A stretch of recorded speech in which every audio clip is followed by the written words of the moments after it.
Hey, what's up? This is Joe. I am back in the Rio Grande Valley area of South Texas, just kind of plotting my next move. But in the meantime, I wanted to share this interview that I did for Del Rio Morning Radio. Basically, this is a place that I'd wanted to go for quite a while, simply because it's right on the Mexico border. So there's a lot of Hispanic influence, a lot of opportunity to practice Spanish. It's also home to one of the most beautiful lakes I think I've ever seen. The water was just this brilliant shade of navy blue. So on one of my forays into town, I just so happened to meet this guy who does the morning radio show, and he said, "Will you come on?" My initial response was no. I thought about it a minute, then I called him back and said, "Yeah, I'll do your radio show." So woke up at the crack of dawn and rode across the city. Just had a hoot sitting there and talking to this guy on his morning radio show in Del Rio.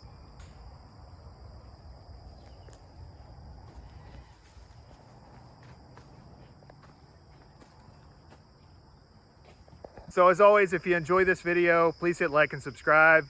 And as usual, I've included an optional donate link in the drop box if you'd like to contribute to this project. Also check me out on Instagram, 100 reels in 100 days. Today's day 75, I think.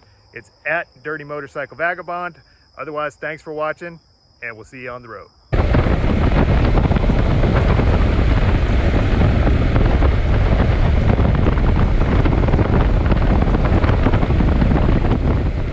Picking up from last week's episode, we find our man riding through the desert of West Texas. I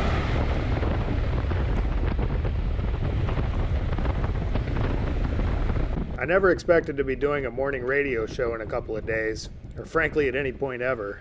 But then again, with long-term road life, you never know what's going to happen. With the thought a million miles away from my mind, I stopped in Sanderson for a cup of coffee at a retired Ford garage. This is kind of a neat hybrid coffee shop slash art gallery, I guess you could say. The owner says that he features a lot of local sort of West Texas artists.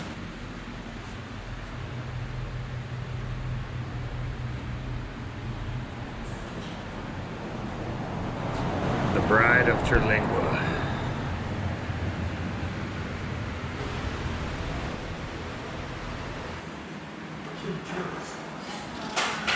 Alright, so I have been drinking an inordinate amount of coffee. I am absolutely ready to hit the road. So an old timer I was chatting with in the coffee shop was telling me about a free place to camp outside of Langtry, Texas. So come on, let's go check it out.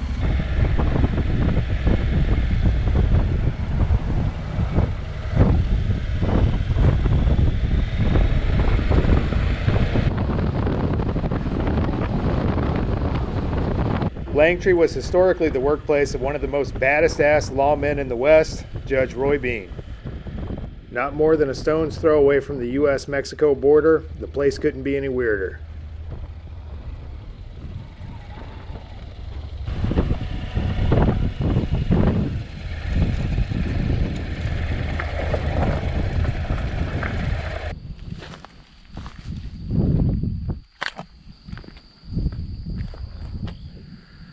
Just over there, that's Mexico. Just on the other side of this canyon. So from where I stand, Evel Knievel could ride a motorcycle over there. That's how close we are.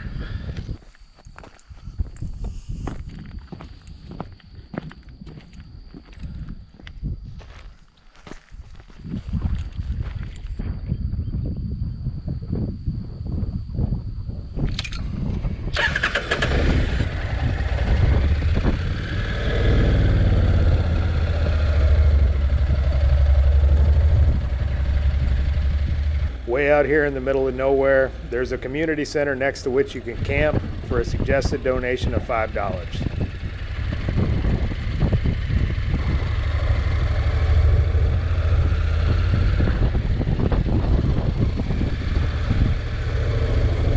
Oh, look at that. There's an actual roadrunner. See if I can sneak up on him. I have a feeling he's going to be pretty perceptive. Maybe if I walk really slow.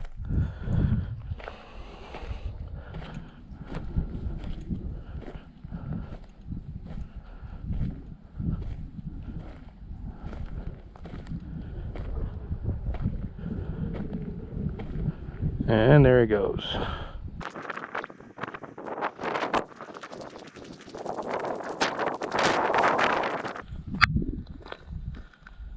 I sat outside the community center waiting for the sun to go down and made camp in the shadows.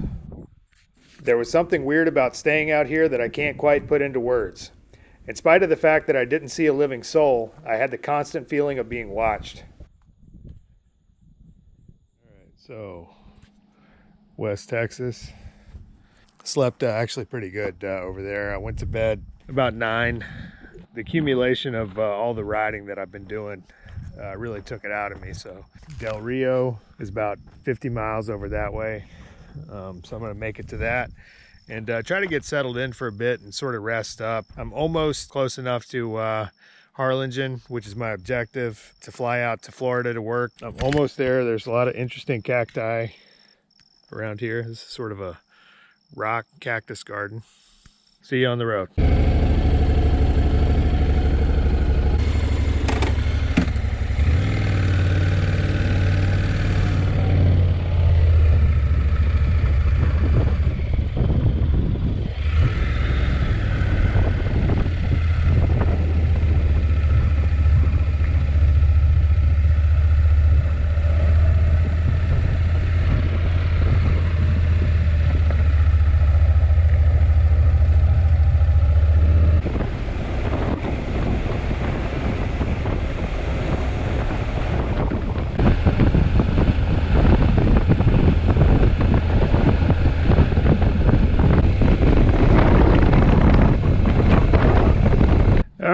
I'm settled in here outside of Del Rio. There's Lake Amistad over that way. About to take advantage of this grill. Oh, by the way, this place, $6 a night. The old boy in the mountains that I met the other day turned me on to this. This is a chuck roast, but he actually cooks it like a steak. When I tried the steak that he cooked, it was every bit as good, if not better, than a ribeye or a New York strip. So I'm gonna get these coals going over here pretty hot and go ahead and roast that.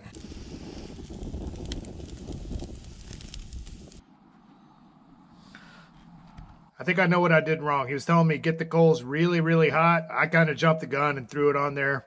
So it's a little tough. Next time, I'm gonna get the coals really, really hot, throw the steak on there and cook it a little bit less. All right, so I'm getting packed up. I looked at another campground a few miles down the road, which I liked better than this place. Something about being here just kind of rubs me the wrong way. There's a cop that sits on the other side of that bridge. I don't trust myself not to make a mistake worthy to be pulled over, so I'm just gonna try to avoid that and move to the other spot.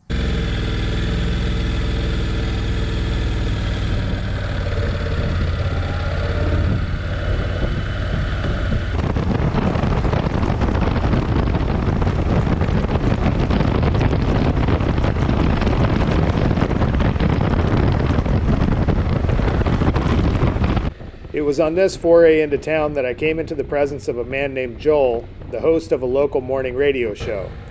When he asked if I'd be interested in coming in, my first answer was a resounding no. I thought about it a minute and said I'd be there in the morning.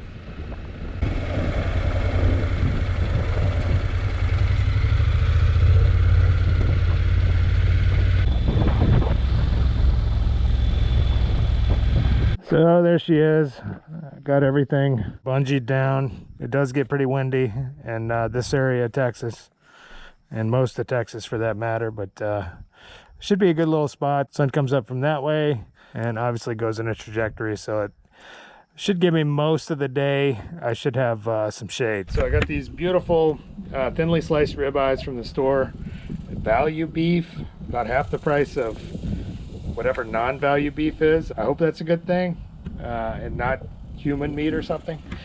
But I also got these asparagus spears, and since this is mesquite country, that's a mesquite tree right there, and I got some mesquite firewood broken up, so this ought to be good.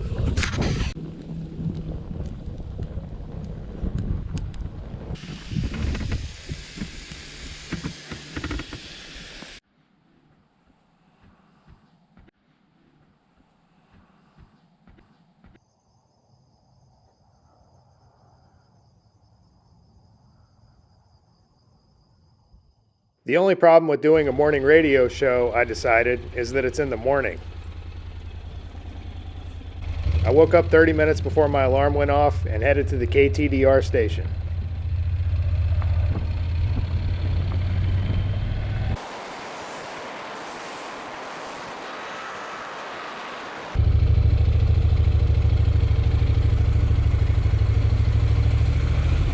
Good morning, world. The 830 hours here. I think I've hit the majority of the right switches here, so I think we are live at the moment. We are gonna have a fun show today. I promise, cross my heart. I've got a friend of mine in here who I bumped into him earlier in the week, and we kind of connected a little bit. And I always see these people driving through town on their motorcycles. I'm like, well, why do they do that? What's going on? What possesses a person to just get on their motorcycle and ride? So yesterday I said to him, I said, hey, you want to come on when you live in town? I think he said Friday. Wait, did you say Friday? Friday or Saturday. Yeah, Friday or Saturday. He doesn't know. He's just getting blown with the wind. So I said, why don't you come on my show and we'll talk about it? He's like, I don't want to do that. So he thought about it a little bit later, and he comes to me and says, yeah, I will give that. So we're going to talk to him after our first song. Joe's all excited. He's ready to start talking now. But in our talks, I found out the guy has a YouTube channel. So y'all can call in with questions if you want to him, but go check out his YouTube channel if you want to. Dirty Motorcycle Vagabond. First off, Joe, what did you do before you said, hey, I'm gonna get on my motorcycle?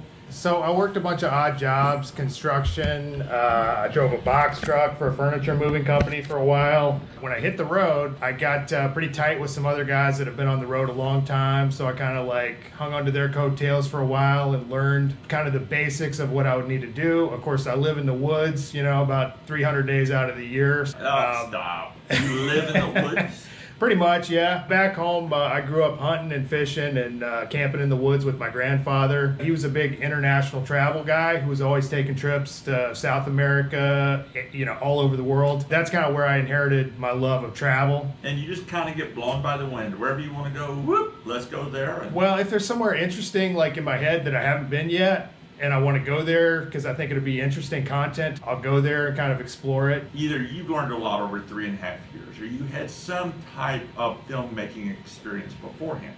Yeah, well, I was always, I got placed in advanced placement art when I was a kid. I did that all through high school, so I always had kind of an artistic streak. So the video editing stuff came kind of natural. I mean, yeah. But if you go back to my first videos, they were not really fit to watch.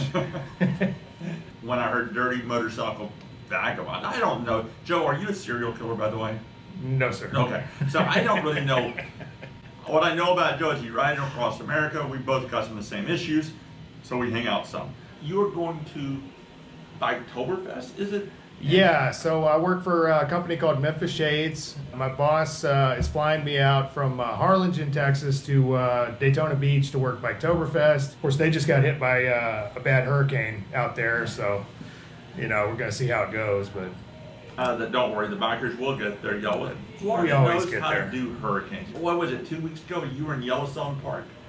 Yeah, about 2 weeks ago, I was riding through Montana, Yellowstone, Idaho. Now, I don't know if you're aware of this. Do you know that there are bears there?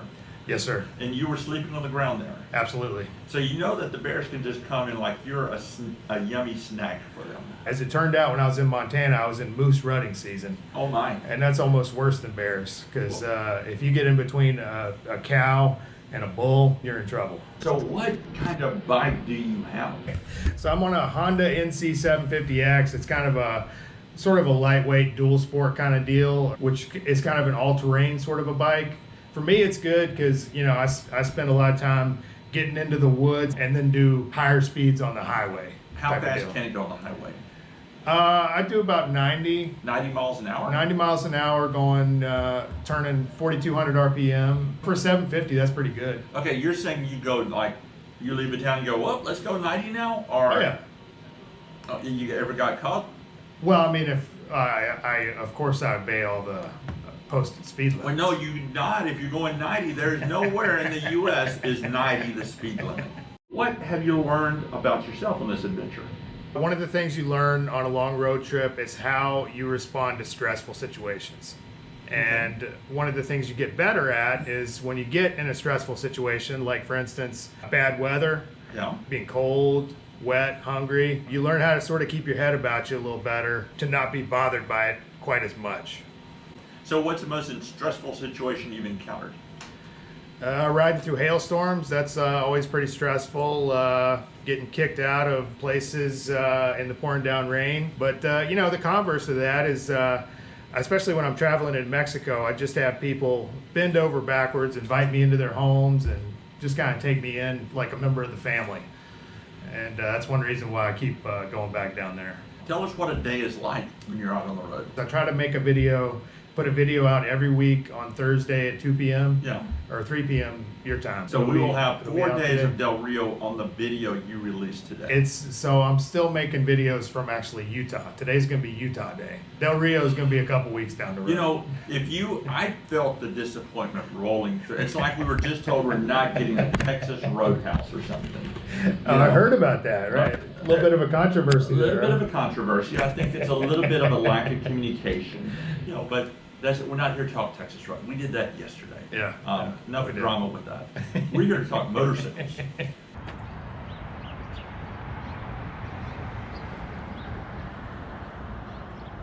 After the interview, I followed Joel down the road to one of his favorite breakfast places in the city.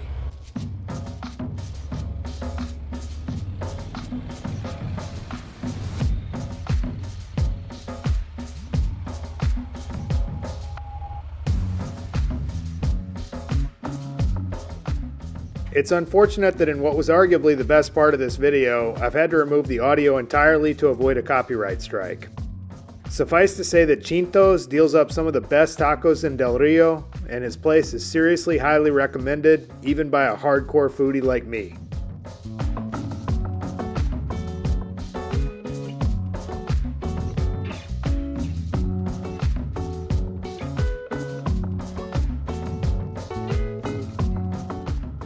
I ordered a super breakfast taco with everything, and afterwards got a tour of the kitchen. Alright, come on now. This is where we make all the salsa, homemade. Oh, right on. We got everything being made right here. Look, we got steak asada being made right there. So that's steak, grilled onion. We're gonna throw some avocado and some white cheese on there. You know, we're making machacao. This is the famous guisado bean and cheese right here. That's the stew meat with a little bit of potato in it, beans. And then we're gonna throw some shredded cheese on top of that. Wow. That's called the GBC right here. Okay. So this is my cooks over here, got my cooks over there. We're cutting our own meat over there, as you can see. You know, we come right over here. ¿Qué onda? Fresh chicharron right now. We just came out right there. It's a pork rind with a homemade sauce that we make, and we just and then we make our own chorizo right here. So we got our own Mexican chorizo as well. Beautiful. Everything homemade, brother. We cut our own meat, of course. You know, everything here is homemade. So yeah, man. You know, sorry it's a little bit messy, but you know. Hey, it's a kitchen, man. It's a kitchen, brother. It's, you know, it has love. You know what I mean? Absolutely, absolutely. Got our own homemade tortillas that we get made by Jimenez Tortilla Factory. They deliver them every morning for us, man. That's beautiful. So yeah, you can just feel them out. They're nice and soft. Yeah. But yeah, man. This is our own. This is where we make our own homemade chips right there. We just throw them in here. Okay. You know, so we can get the people, you know, get the chips out and stuff. But yeah, man, it's not too crazy. It's not a, you know, high-end kitchen, but it's something. Boy, that Chinto was a character. Once the sun was out, the temperature rose to around 90 degrees, so I headed to Lake Amistad to cool off.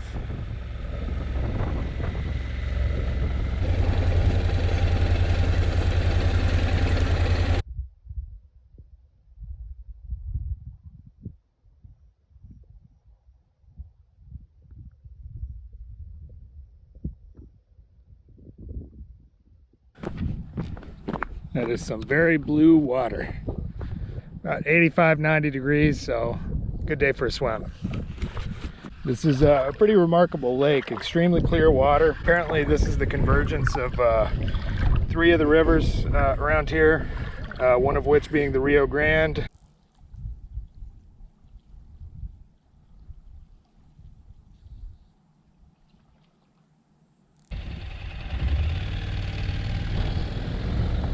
After cooling off a bit, I headed to Joel's place in Del Rio, where he was cooking up some monstrous Texas-sized ribeyes. Chupacabra. Chupacabra? Yeah. What is that? I'll show it to you inside. Beautiful looking piece of Texas ribeye right there. The only bad thing about the great state of Texas is this place will make you fat hanging around here for too long. True? I love this place, man. But yeah, you gotta learn to eat right and track those calories. I don't think most of you guys do that around here though. What, track calories? No. I've lost 35 pounds since January. Have you really? Yes, I have. Okay. The fancy tongs, just use the... Oh, the fancy tongs. Okay. Texas tongs. Texas tongs. That's it, baby.